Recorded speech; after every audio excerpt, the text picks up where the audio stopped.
Okay, welcome back to the special council meeting. Date is Monday, January 26, 2026. The time is 9:03. We have just come out of closed portion of the meeting. It's been recessed and will be reconvened following the open portion of the meeting. There is nothing to report out at this time. Do we have a motion to adopt the agenda before us? Do we have a motion? Move forward. Okay, moved by Councilor Abbott, second. Councilor McLaughlin. Any comments, amendments? No, I have an on-table item that I distributed earlier that I would like to read under section 10.3.1.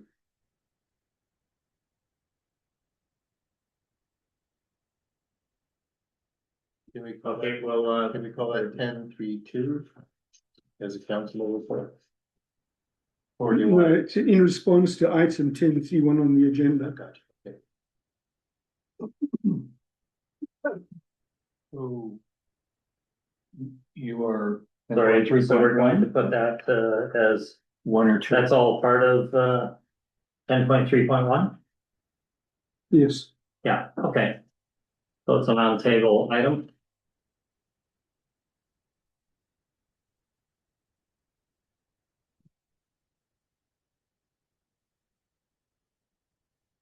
Okay, have any of the councilors had a chance to read that? No. No, okay.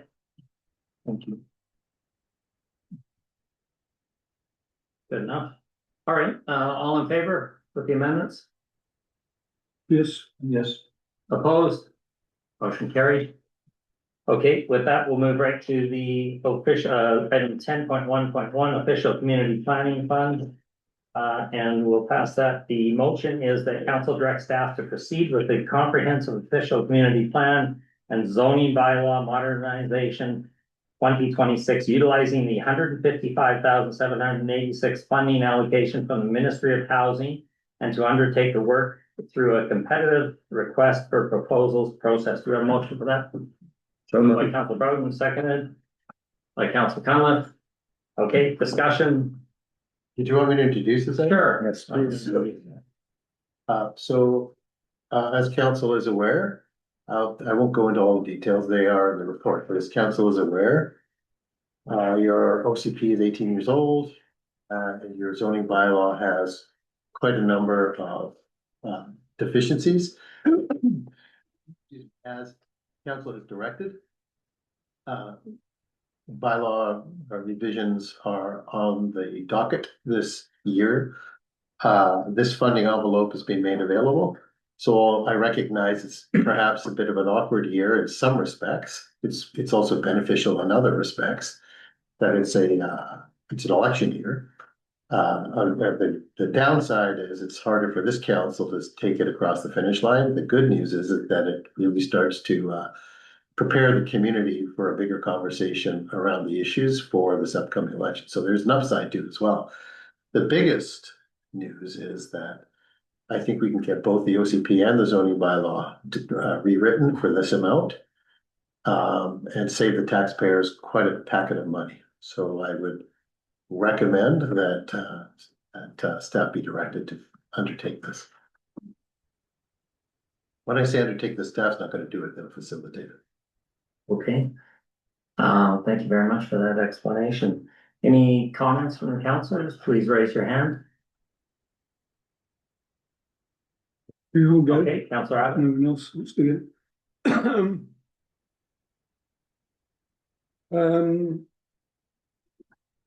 They're going to facilitate this, you correct yourself, right? OCP reviews typically are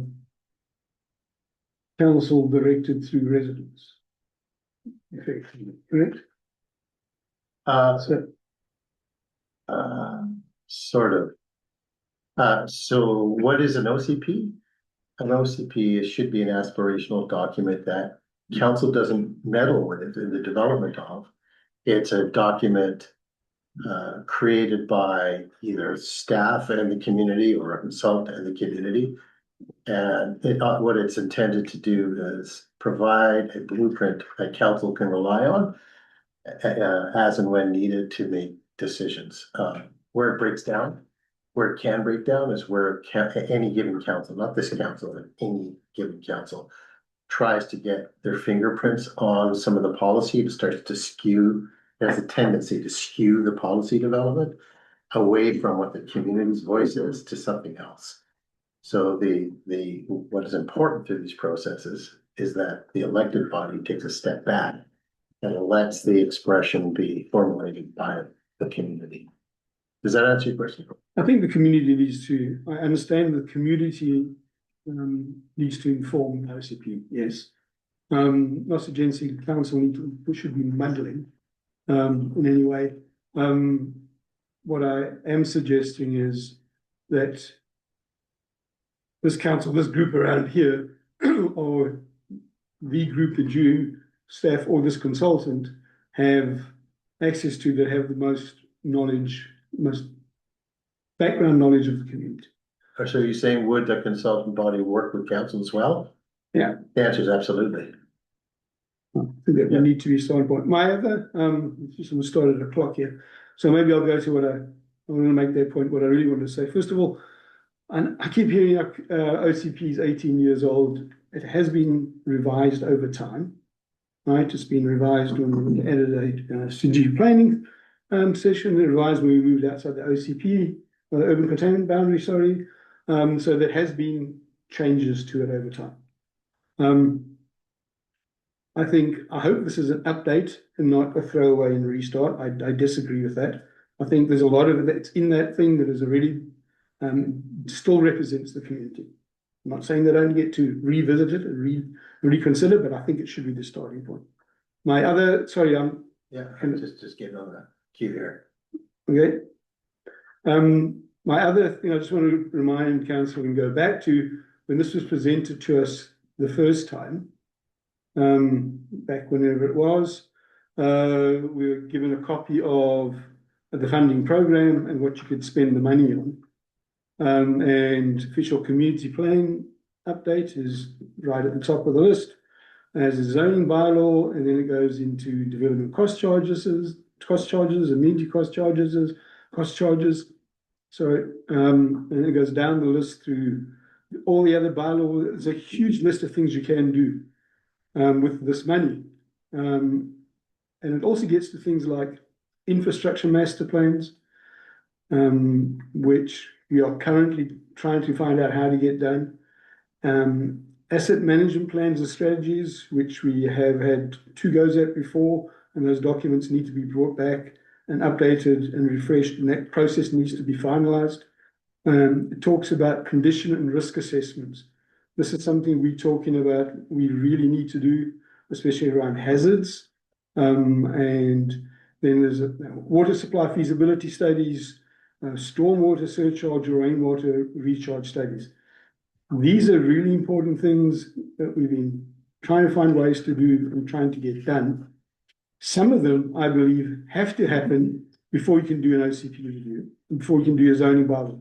Those are DCCs, ACCs, and hazard DPAs. I think those all have to happen first. And I would like to see this structured as we need to go do those steps, get those done because they're very important, and then move on to the OCP. Rather than go use the OCP and we'll catch up with the rest of it later. Yeah. Mr. Blackwell? So thank you. So to respond, try to remember all of these items. So the cost to do, the OCP is old. It needs a rewrite. Being the author of many OCPs, I can tell you in no uncertain terms, you need to rewrite. You cannot, it is dangerous to make assumptions about how valid any section of the OCP is. Number 2, the cost to do a rewrite versus amendments is not dramatically different. So best practice is just to open the whole thing up, ask the questions. If the questions have already been answered, great. But you may, in communities, 99.9% of the time, learn new information that they presume to be one way, but turns out to be another. So that piece The other piece, the establishment of DPAs is most typically done in the context of an OCP. There are provisions to accommodate that in the zoning bylaw pursuant to statute, but primarily they are located in an OCP, so they would be developed concurrently with the OCP. DCC bylaw and amenity, AAC, whatever. Really cost charge one. Yeah, very, very low priority for Lions Bay because there's no development here. So those typically come into effect, not DCCs, but the other many contributions come into effect as a ratio of what's referred to as land lift, increase in value based on rezone. But there's really none of that that's happening here. So you would spend a lot of time and money developing these and might use them once every 15 years, sort of general idea. The greatest value, so a number of those things you listed are important. This money is provided by the province as an offset amount. It's a one chunk allocation. It's primarily to accommodate the implementation of these new provincial statutes around housing. So they have to sort of tie to that. But there's a lot of these other projects that would fit too. As a planner, I would tell you that the most pressing, sort of your baseline, the notes on the song sheet that sort of direct all this, everything else is your OCP and your zoning bylaw. Most everything else flows from that. I don't know if I answered all your questions, but. Okay, we'll go to Councillor Broughton. Yeah, speaking to the motion, I think you're talking about implementation of these funds or how the sequencing or whatever. The motion, as I read it, is that should we accept the $167,000 and move it towards the OCP. Is that the motion? And am I incorrect on that or? Wow. Thank you. Through you to Councillor Broughton. The motion is to direct staff to facilitate an RFP process, utilizing that fund allocation of $155,786 In order to proceed. to pay for both of those things. Yeah. Okay. So I was speaking in support of that motion. Yeah. Any other councillors wish to speak to the motion? Councillor McLaughlin. Thank you very much, Mayor Barry. I think an OCP would be nice, but I believe our residents would prefer more infrastructure related stuff or things that, such as zoning bylaw modernization. This council's, and not to repeat Councillor Abbott's words, stormwater, updated asset management plans. I mean, I'm just quickly picking out, you can see 5 things from the ADM's letter that we received in early December. So I think, I believe an OCP is a valuable instrument. We've been living with it for some time now, and it has been tweaked along the way. I would like to see the OCP portion taken off, and I'd be welcome to hearing other targets from Mr. Blackwell other than that. Okay, any other councillors wish to speak? Okay, I'll go. I would be in favor of this. Our provincial advisor's recommendations back in August of 2023 recommended that we update the bylaws that were completely out of date and they needed to be reworked. So I think that's in line with the provincial advisor's recommendations. And in fact, I believe we passed a motion in that regard. Secondly, demographics are constantly changing in the village.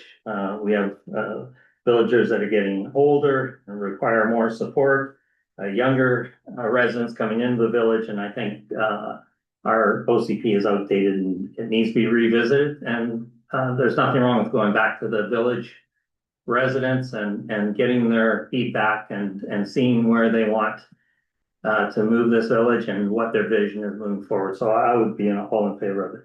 Any other comments? I would like to ask, how would public engagement look? I mean, this isn't something we're gonna hire somebody to do and then, 6 months later, they're delivering us an OCP. What would be the time frame from start? Well, A, qualifying for the funding, securing the funding, going out with an RFP to find somebody? And then what levels of public engagement are we going to enlist? Mr. Blackwell. Thank you. That's a really good question. So, the funding has been given. We have the funding. Has to be allocated, it should have been utilized by December 31st, 2025. I was on a phone call last week asking if we could extend that. They agreed to extend it to December 31st, 2026. So we have the money, it has to be spent by the end of the year. That said, there's always a little bit of sort of creativity with regard to if there's ever a need to sort of go a little bit past that. So I wouldn't be advocating that people think that, oh, we can go until next, an additional 6 months. But there may be, if necessary, to your point around consultation, if there's need to sort of massage that a bit, it can, and typically you can. With regard to public consultation, I would argue as a professional planner and an author of many OCPs, public consultation is the lifeblood of an OCP. There's many different ways to facilitate public consultation at different levels, depending on the goals. You can have focus groups, conversation cafes, town halls, surveys. There's all kinds of techniques. Some of that, the decisions around that can be informed by council. In other words, what does council think it would like to see, either as focus groups or anything else? The bottom line is, whatever the combination, the mix, it's not one type of consultation, it's a mix of consultation. It's typically a consultation heavy, should be typically a consultation heavy process to make sure that all of the considerations are accounted for and woven into the fabric of the OCP document. Does that answer your question? Yeah, because the last time there was an OCP town hall in the village of Lions Bay, it was handled incredibly poorly, which is probably why we sit today without a revised OCP. I mean, certain revisions, but if the OCP came off of this motion and we stayed with the zoning bylaw, what would your next off that list, what would your focus be? Well, nothing else is really that important. There are other programs and funding envelopes and so forth. Nothing is the cornerstone of this council decision making. Your Bible that you need to follow is your OCP. Once an OCP is updated, the zoning bylaw follows suit. Statutory follows suit. So having an updated zoning bylaw for an 18-year-old OCP makes no sense at all. So you need to update the OCP, and concurrently, as that's developing, you update the zoning bylaw so they go in lockstep. You've taken care of sort of the basic skeleton, the policy and regulatory skeleton of the municipality. These are the most critical documents. They inform budget processes, strategic planning. They're ubiquitous. Thank you. Okay, any Councilor McLaughlin? Thank you very much. Not my experience, but my understanding from a bit of knowledge from another small committee that these OCPs can range in the 100 grand plus range. Any comment on that? Blackwell? They can be much more than that. I was talking to an elected official on the weekend. They were doing a bigger one. This is the most eye-popping one I've ever heard. They were asking me whether I thought $5 million was reasonable for this OCP, which I said no. I wrote Port Hardy's OCP for $55,000. Port Hardy has a population of 4,200 people, and it's significantly larger. Unfortunately, you're no longer an outside consultant. Meaning that that's roughly the mark, I would say, add on a little bit more for inflation. And you should be able to get a fairly comprehensive OCP done for around $65,000-$70,000. So if we picked $70,000 You'd be happy with that number? What happens is you release an RFP and you see what you get back. And you hope that the numbers are gonna fit. But it's hard, it's impossible to Well, I predict. wouldn't be suggesting a number that I just said and then have it go out to RFP. I mean, it's kind of. It's hard to know. It's hard to know. It's typically, there's cost savings typically associated with combining the two. So larger planning consultancies, without naming them, can marshal their staff, a greater number of their staff to focus on that body of work, so it's, there are cost advantages. Depending on what the numbers are on the, in terms of what we get back on the RFP, it may not, that's our allocation. It's not how necessarily how much gets spent, that's what we're given. If the RFPs come in less than that, the council has more money to spend on other potential projects. If the RFP comes in north of that, we have, Another discussion. yes, we revisit the discussion. Yeah. I recall from last council term, former CAO suggested somewhat near $500,000. No. I believe that. was one of Okay, the reasons we, Please raise your hand if you'd like to speak. Any other speakers? Okay, I'll call, okay, I'm not Councilman thinking McLaughlin. Slowly coming to this, but I would like to see a number on the OCP. Potential cost. I don't think I don't want to handcuff you in terms of this. How would you suggest? I mean, I really, if you think it's gonna be 70 and it comes in at a much bigger number. Blackwell. Normally this doesn't happen. Normally what happens is council says, yeah, let's tally ho, away you go. And it's a staff run process, staff prepares and releases an RFP, there's a staff adjudicating body, blah, blah, blah, blah, blah. However, I think this council is a bit more hands-on. So what I would propose is that I would bring sort of a summary of the proposals to council with a recommendation. And then you could weigh in on your preference. See what we're gonna get for the bucks. And that preference could be, thank you, none of the above, or go and negotiate this one or that one, or whatever. So in other words, you're not locked into anything. If I may, Mayor Barry, so how would you, given what you just offered, would you amend the wording here? No, this is all the direction I would. And then that process. Okay, so you'll come back then. Okay, I'll call a question on Sorry, favor. can we just get clarity on, what do you mean you'll come back then?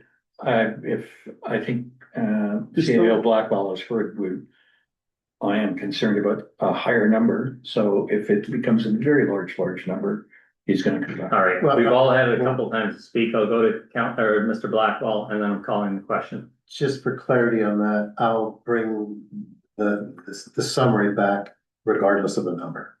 Okay, Sorry, if I may, I had Counselor Conlon move, but I didn't catch a second there. Councilor Bruggen. Okay, thank you. Okay, all in favor? Aye. Opposed, motion carried. Thank you for that. Okay, we'll move to the next item, and that is the meeting attendance. The report by Mayor Barry, so have the report. So I'll give you some background. The council's requested a debate on the absenteeism at duly called meetings. The attendance has been deeply concerning and resulted in significant strain on staff, residents, and council. While the democratic process and business of the community has suffered, the recommendations are that councillors adhere to the spirit of the legislation and attend duly called meetings to focus on important business of the community, and that councillors' remuneration be reduced at a pro rata basis for meetings not attended. And the background again on this is the attendance at duly called meetings is fundamental to the integrity of democracy and the effective governance of the community. And also the importance is representation of the constituents. Council members are elected to represent their constituents' interests. Regular attendance at duly called meetings ensures the participation or their participation in discussions and decision-making that directly impacts the community. The accountability, democracy thrives on transparency and accountability. By attending meetings, council members demonstrate their commitment to their roles and responsibilities. Deliberation and decision-making. Council meetings are forums for debating policies, approving budgets, addressing local issues. Absences at duly called council meetings leads to missed opportunities to influence decisions, potentially leaving critical issues unresolved. Team dynamics. Governance is a collaborative process. Consistent absences can disrupt the flow of discussions, undermine the teamwork, and strain relationships among council members. Erosion of public trust. Regular absences lead to the public to question a council member's dedication and effectiveness, eroding the trust in the individual and the council as a whole. Loss of influence. Absent council members miss critical decisions, reducing their ability to shape the outcomes. Perception of neglect. Chronic absenteeism may be perceived as neglect of duties. This can have political repercussions, including loss of support in future elections or calls for resignation. Impact on quorum and decision-making. In smaller councils, absences at duly called council meetings can prevent achieving a quorum, delaying decisions, and installing progress on community priorities. With that, I'll call a motion on the two issues. Do we have a mover? Okay, moved by Councilor Broughton, seconded. For discussion, yeah. Okay, Councilor Abbott, seconded. Okay. And we'll open it up for discussion. We'll go around the table. Please raise your hands. Each member will have two opportunities to speak. Councilor Abbott. Okay, what I normally do not do, as everyone will be aware, is come with prepared speeches. This is a statement that I'd like to read because frequently these discussions dissolve into arguing matches. So I'm just going to read this. Please allow me the time on the floor. I'm disappointed to see this item yet again on the agenda, including such divisive items on the agenda for purely political reasons is a disservice to the village. There is no valid legal basis for this remuneration deduction. This is just an attempt to make a political statement.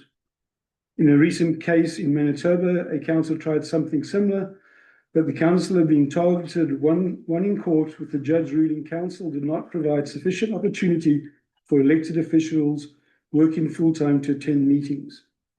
Two of the councillors frequently lambasted by the mayor for not attending his no quorum non-meetings, hold down full-time jobs. Also, special council meetings are not regularly scheduled meetings which have rules for how many may be missed. I find the code of conduct statements made in the mayor's report interesting because they're the very principles he's breaking by his abuse of the special council meeting provisions. Point of order. Point of order. Please be respectful. Please be respectful. You're making inaccurate statements. I'll just ask you to please be respectful. I don't want to interrupt you. I just want to hear the truth, nothing but the truth. On a point of order, I have the floor. Would you please let me finish reading? And can you start your clock back? While there is no definition, sorry, I've got that part. Okay. While there's no definition of a duly called meeting that I'm aware of in our bylaws or related legislation, there are clear procedures in the procedures bylaw and the community charter which stipulate what is required to call a meeting. A principal item being an agenda. The agenda must include descriptions of the items to be discussed and preferably a report on each item. This is frequently not included, or the mayor refuses to inform council what is up for discussion. This is neither transparent, respectful, or collaborative, and is not in keeping with the bylaw or in some instances the community charter. For the record, the mayor did not have two items on the agenda for December 17th, 2025, as he has claimed several times. There was one item on the agenda that was ongoing and would continue for some time. A second item he refused to reveal to council. It was only after the council refused to go into the closed meeting on January the 6th that he advised what was on the agenda by sending us the report he'd had all along. In small communities, some decisions require all of council to be in attendance. While this is not mandated in any laws, it is a practical reality. Tactical manipulation of council's direction by staging meetings in which some of council cannot be present in order to stack the vote is a misuse of position. Excuse me, Worse still is using the situation to of actively order. change the outcome. point of Hold on, order, we have a point of order. I just don't think that this is acceptable to be making these kinds of accusations. And I just think it's counterproductive to our council tone. So it's I've let lambasted go by, I've let abuse go by, I've let refused. These are all statements of intent and Okay. blame, and I Sorry, just don't. Councillor Abbott, carry on, and please refrain from making false statements. I do not believe I've made any false statements. If I have to use a gavel, I will, but you've made a number of them, and I'll respond to them when my opportunity presents itself. Continue on, please. Okay. Worse still is using the situation to actively change the outcome of a prior resolution or council decision. Respecting the will of council is the fundamental principle which all of council must abide. The mayor and councillor Broughton go through the charade of showing up at these ad hoc meetings, even when they've been informed. Point of order. Even when I find it Councillor disrespectful Broughton, to say the that floor. there's a charade of showing up for an ad hoc meeting. These are duly called meetings. It is not a charade. The meetings are duly posted, and I will be able to give multiple examples of very serious matters that some council members have chosen not to attend and have made formal statements about. Okay, Councillor It's Abbott, not back to you. it's not a charade, it's not a puppet You have 1 show. minute remaining, Councillor. On a point of order, I do not have 1 minute ring. I've been interrupted several times. You were not interrupted once. I would like to finish speaking this. I have 5 minutes and I've been interrupted several times. So for clarity, the chair is allowed to hit the gavel for a point of order, okay? When there's incorrect or false statements made, those need to be dealt with, okay? We've let many of them go, You can challenge, so you can we'll challenge go me back at to the you. end. You've got another minute. You can challenge me at the end. Nothing I've said is false. Frequently they do so with speeches in hand and inviting legal counsel and staff at taxpayers' expense just to manufacture a political point. There is no intent to address matters in the interest of the community. I would have to see The an increasing example. number of unnecessary special meetings is purely political expediency at its worst.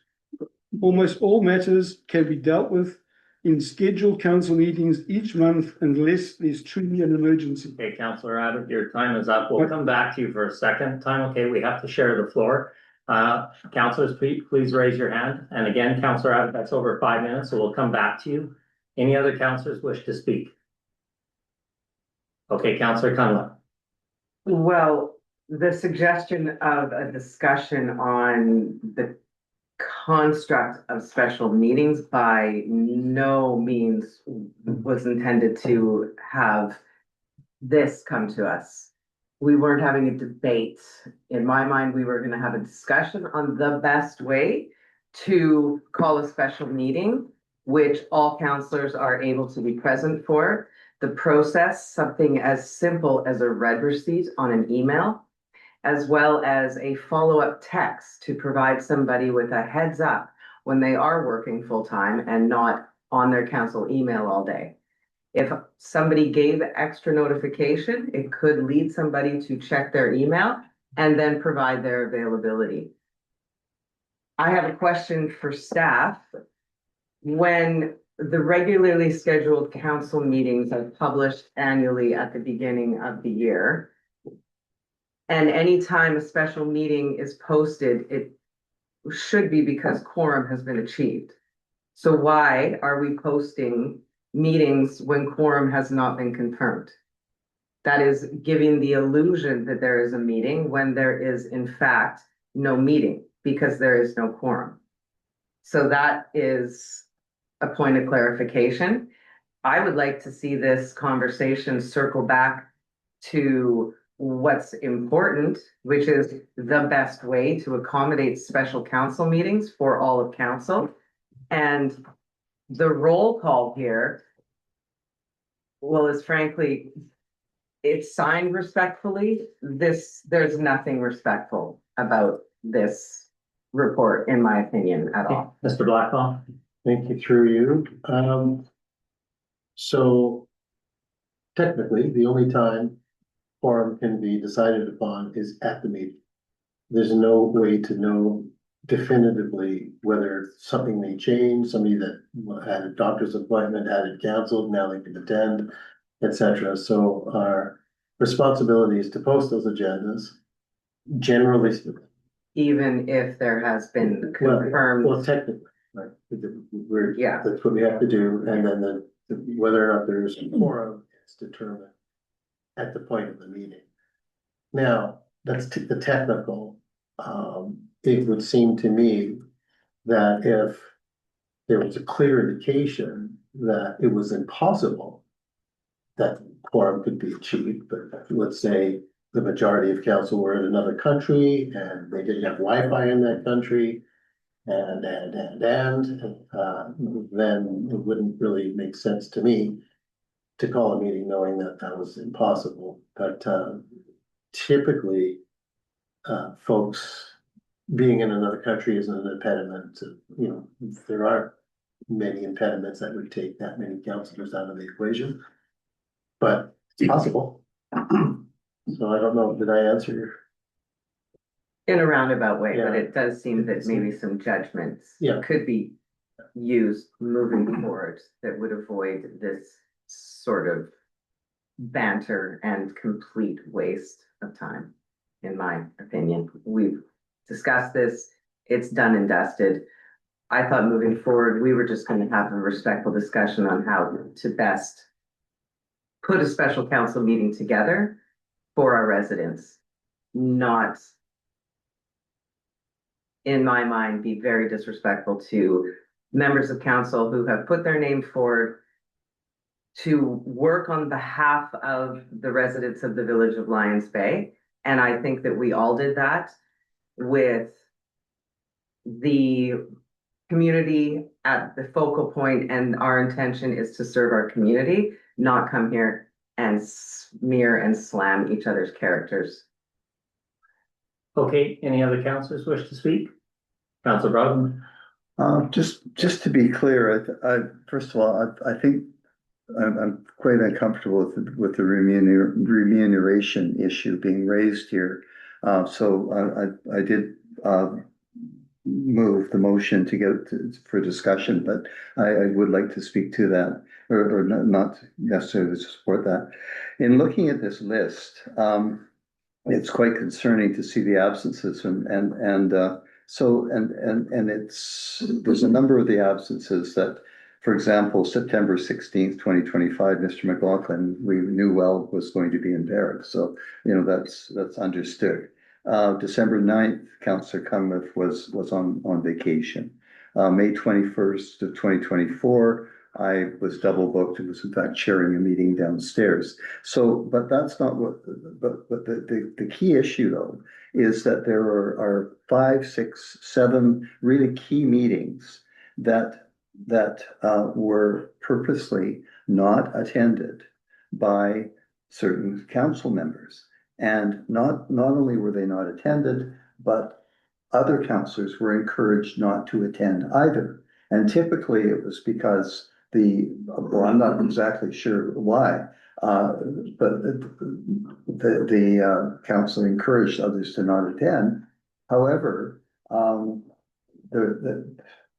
there is a huge amount of documentation in terms of emails, and I was stunned when I saw Councillor Abbott encouraging council on multiple occasions not to attend, and I believe in almost every one of those occasions, I have reached out and encouraged all council members. You know, I tried to identify, tried to understand the importance of the meeting, and tried to share that with other councillors. And I just don't think that it's appropriate for someone to decide whether or not they're going to attend a meeting, whether they like the topic, whether they agree with the topic or whatever. That is not an option. So I understand that, you know, people will be tied up, that you will not be able to make every meeting for all the different reasons that are here.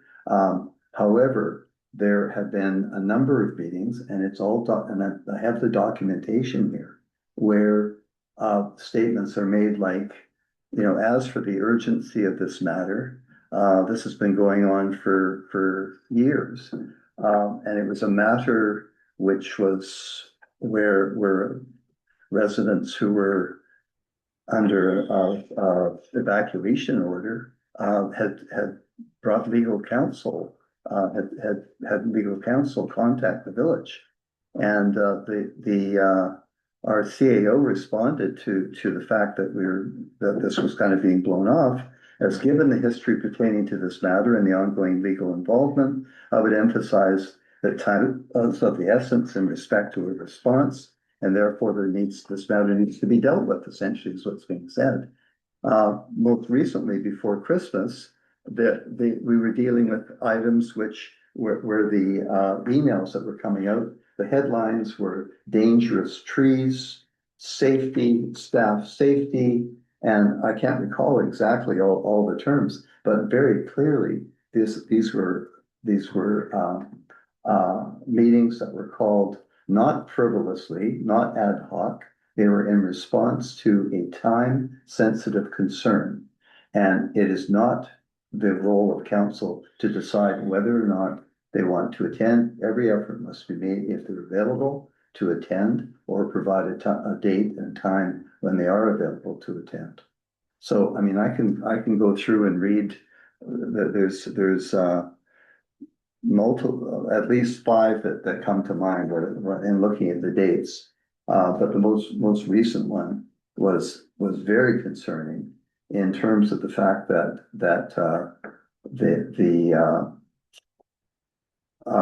we're dealing with Botany Creek. There was issues regarding dangerous trees to do with Botany Creek. I have placed Botany Creek on every council agenda, and since July of last year, it's been removed from the agenda, struck from the agenda, and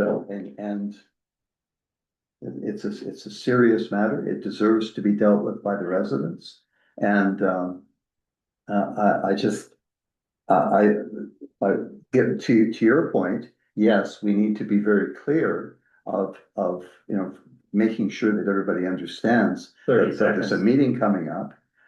However, that's not the issue that I'm concerned about. My concern is purposely, you know, frustrating the proper operation of the community. And some of the accusations on this are quite outrageous, quite frankly, Councillor Abbott. Okay, thank you. Councillor McLaughlin. Thank you very much, Mayor. Barry. And my questions to the corporate officer. CEO Blackwell, as our corporate officer, would you please provide me with your perspective and clarity on the propriety of this report and these motions? Thank you. Mr. Blackwell. Yeah. Thank you. So through you, so here's what I would offer to council, and here's my preamble. What I'm gonna say to you has got nothing to do with Councillor Abbott's narrative or the report on the agenda outlining the concerns from the mayor. I will speak to you in terms of what I know and have experienced over my career around good governance. So there's 2 prongs, and if you permit me to speak to those, I'll paint the full picture. So the first question is about what is good governance, good practice. Good governance and good practice says that every opportunity for council meeting is one that should be embraced, and every council member should do their best to attend. So that's that piece. However, from a technical perspective, the statute that governs council attendance gives latitude to council members or regional district board members to make decisions on whether or not they attend a given meeting, any kind of meeting, whether it be a committee of the whole structure, a special meeting, regular meeting. They have the latitude to make that decision. Council procedures bylaw informs this. It specifies a maximum number, blah, blah, blah, blah, blah. So it already contemplates that council members can miss meetings. The reason that a council member may choose to miss a meeting is entirely their own. And in my humble opinion, it's nobody else's business, and they shouldn't have to defend why they're there or not. So now we have a confluence of what is good practice versus what is the legitimate purview of any elected person. The practice says you attend them all, but the purview says that you have the latitude to attend or not attend. It's up to you, and you don't have to explain the reasons, and nor should anyone be judged for their reasons. It is what it is. Nobody else may agree or like it, but should not ever be an issue discussed. That's a personal view that if I were sitting on council, I may get frustrated because Councillor X chose to recuse himself from a meeting or not participate. I may personally, internally say, I don't agree with that. That's not very good. But that's as far as it should be going. The last thing I will say is that you guys don't use your CAO anywhere close to your full advantage. The number of contacts I have with this council is to help you guys navigate difficult situation is by far the lowest ever in 30 years as a consultant. I have on my phone emails from former elected officials right now who still reach out to me. You guys don't take advantage of that, and I can help you navigate some of these issues. But there's a frequent disinclination to not heed my advice, and a disinclination to not even get a hold of me. So no one's ever asked me, how can we do this better, etc. You try to solve it yourself, which is great, but you don't solve it yourself, and it just gets messier and messier and messier. So if you ever asked me, I could help you through this stuff. You have to ask me. Does that answer your question? Okay. Councillor McLaughlin, anything else? No? Okay, anyone else wish to speak? Yeah, Councillor Abbott. First of all, I just want to point out to Councillor Broughton, I'm not sure what verb you used, encourage, motivate, or direct others not to come to meetings. I might send emails on my opinion for not coming to the. Okay, yeah. I'll provide. Councillor Broughton, wait until Councillor Abbott's finished, and then we'll go to you. Councillor Abbott. Okay. The accusations that by not holding these meetings, we have cost taxpayers money or delayed important decisions, thus impacting resident health and safety, are baseless.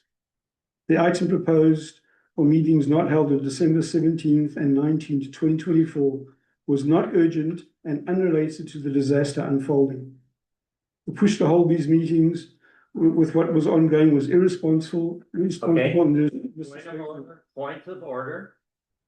Okay, an opinion like that, irresponsible, please have respect, because that's incorrect.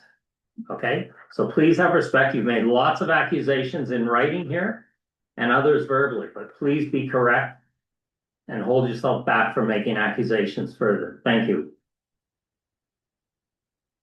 Staff concerned that these items did not need to happen at that time. That's incorrect. Challenge me afterwards. I can back up all of this. Finally, vexatious accusations such as these become defamatory when they are unsupportable. The suggestion that I'm neglecting my duty because I did not attend 7 questionable meetings is ludicrous. In addition to council meetings, I also chair at least 2 committee meetings every month, requiring preparation and work between these meetings. The work delivered through these committees is minuted and available for all to see on council agenda packages as required. The accusation that I'm derelicting my duty to residents is slanderous and ends tonight. I also have considered a proposed amendment to this motion, which I may or may not put forward, depending on what I hear from others. Okay, Councillor Broughton. Councillor Abbott's said he has not encouraged others. I'll have to dig through my files here. But on multiple occasions, I mean, we started in January 13th of 2023 with Councillor Reuter and Councillor Abbott refusing to attend a special council meeting, which was called to bring forward an issue that we had $5.6 million in a savings account with a single signature. We had a concern from the bank and from others indicating some concerns, and Councillor Reuter and Councillor Abbott refused to attend that meeting, which delayed the actual reorganization of the $5.6 million, delayed it for some months actually, and we lost a significant amount of interest because it was invested at a very low rate of interest. The December 19th, we're talking about 2024. There were meetings I've already spoken to there, and in fact read a quote as to the urgency on this matter. And I've read the CAO's response on that one. The one that is of serious concern, most serious concern to me, was April 24th of 2024, when our legal counsel requested that he meet with all counsel to deal with a matter of safety harassment and an issue that had been brought forward by staff to the CEO as the CEO. And as a result, a meeting was called, and Councillor Cunliffe, I believe at that time, indicated that she was not available and gave a written statement regarding her professional need at that time. Councillor Reuter and Councillor Abbott, however, in writing, declared that they would not attend and gave the reasons that they would, that they didn't feel it was worthy of their time, essentially. So the statements here in terms of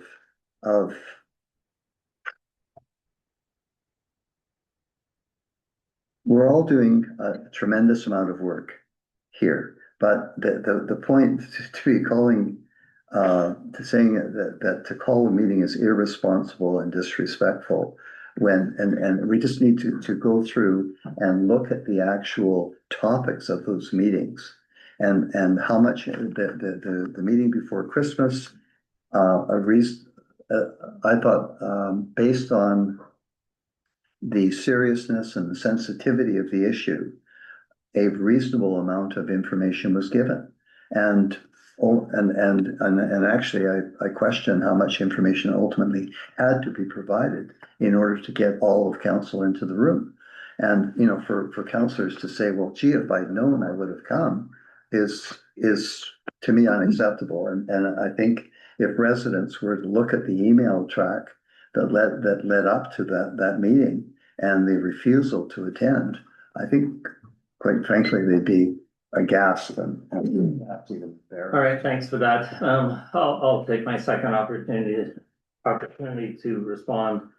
There's been a lot of statements made here, which are, in my opinion, incorrect and infactual. I have no facts. I will just state a few of the facts as I understand them and why I called the special meeting.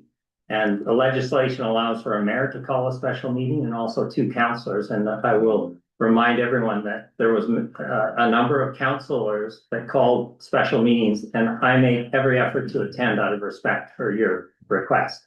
So I called a meeting on January 13th to deal with financial control, single signing authority on a $5.7 million bank account and low interest return on accounts. April 24th, I gave at least 2 months notice to councillors in this room in advance that we had issues. And those issues surrounded the safety of our staff, bullying and harassment. And I called the meeting April 24th. and unfortunately, there was no quorum. On December 17th, I called a special meeting because of Botany Creek and dangerous trees and the safety of our residents. Again, no quorum. On December 19th, I called a special meeting for Botany Creek, dangerous trees and safety residents once again.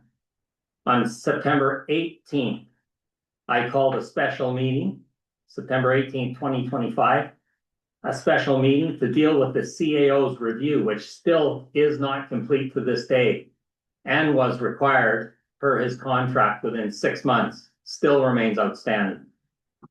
And December 17th, I once again called a special meeting. And that special meeting, again, is the safety of our staff, protection of our staff. It was outlined in the agenda, labor, litigation. Everyone in this room knew that Don Lidstone, our corporate legal counsel, Okay, was point of in order, attendance. that's not accurate. None I of didn't it's see accurate. that email. I didn't even know there was a special meeting called. Okay. I've been out of town on vacation, which has been, hence Yeah. my point, Fair enough, require red receipt. And fair you- enough. And And you there's been did many, this, and I take exception to the many false statements, okay? And that's why I brought the emails. There's well over 100 emails to back up that. And I'd like those to go on the record in response to the various councillors' objections and why they weren't able to attend those special meetings, which in my opinion, this village deserves better. What a Here's the joke. emails. Okay, those will go on the record. And that supports my position. Any other councillors wish to speak before we call the question? I do have a question for the CAO. Are we able to release emails between counselors into the public record like that? And bear in mind, councillors have made false statements. They're directly related to these emails. There's well over 100 emails, and councillors are on the record saying, I wasn't aware, I wasn't notified. They're all right here. You might have So- emailed me, but I did not see the But email. what I I'll do was is I'll on email you vacation. again. I'll email I you these can't- documents tomorrow. Okay, I'll email all of When I council left these here on documents. December 2nd, I was under Sorry, the impression we sorry were to reconvening interject. in the new year, Sorry. and I did not look at my email. It's 10 o'clock. For you to continue, you need to pass it on. All right. Motion to extend the meeting. Okay, moved by Councillor Broughton, second by Councillor Cunliffe, all in favor?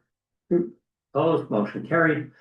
Okay, I'll call the question unless there's any other statements. Did you want me to respond? Well, I put it on the table. No, I'm curious if that's- I've said to the councillors, I'll email them the package tomorrow. Did you want me to respond to Councillor Conniff's question? Go ahead. The answer is I would have to review those to be able to tell you definitively. I don't know what's in there to be able to tell you. That's what my concern was. Okay, they're all printed here. I spent the weekend printing out emails because that's how important these meetings are. And when we have 7 special meetings that we can't get a quorum to show up on the business of the community, that concerns me. Okay, I'll call the question. so, Could we clarify the motion? Yeah, the motion on the Okay. table, point of order, I'd like an amendment to the motion. let me read the motion as Councillor Broughton asked to clarify it. So there were 2 motions on the table. One, that the councillors adhere to the spirit of the legislation and attend duly called special meetings to focus on the important business of the community. The second motion was that councillors' remuneration be reduced on a pro rata basis for meetings not attended. Okay, Councillor Abbott, Councillor, Mr. Blackwell? Yeah, I should advise that I think, I've come across this before. I would have to check for 100% surety, but I'm about 98%. That there's no legal authority to do that. So you might want to just stick with the first. Okay, Yeah. I'll withdraw that since we're in our last 7-8 months or so. I'll withdraw that second motion. So the motion on the table is that councillors adhere to the spirit of the legislation and attend duly called special meetings to focus on the important business of the community. And Question? Councillor Abbott, Would like to propose an amendment? Can I go ahead? Okay, my amendment is that council members adhere to the village bylaws and legislation when calling for and attending special meetings, and focus on the important business of the community rather than personal political agendas. Okay, point of order. And- Order. Once again, That is, you're, once again, unacceptable. you're offside. That Okay, is totally unacceptable. And that the remuneration of council members That's been- participating in meetings, knowing that there will be no quorum, be reduced to cover the unauthorized cost of expenditure of staff time and legal fees. Can I have a second? okay, no seconder. We'll go back to the original motion, call the question, all in favor? Opposed? Okay, the motion, that councilors adhere to the spirit of the legislation and attend duly called special meetings to focus on the important business of the community is defeated by Councillor Abbott, Councillor McLaughlin, and Councillor Cunliffe. Okay, with that, we'll move to, no correspondence, public questions, any comments online? No. No, okay, we'll, take a recess and we'll move to the closed portion of the meeting. So do we have a motion to recess? Okay, moved by Councillor McLaughlin, second by Councillor Broughton, all in favor? Yes. Opposed, motion carried. Okay, we'll take a couple minutes and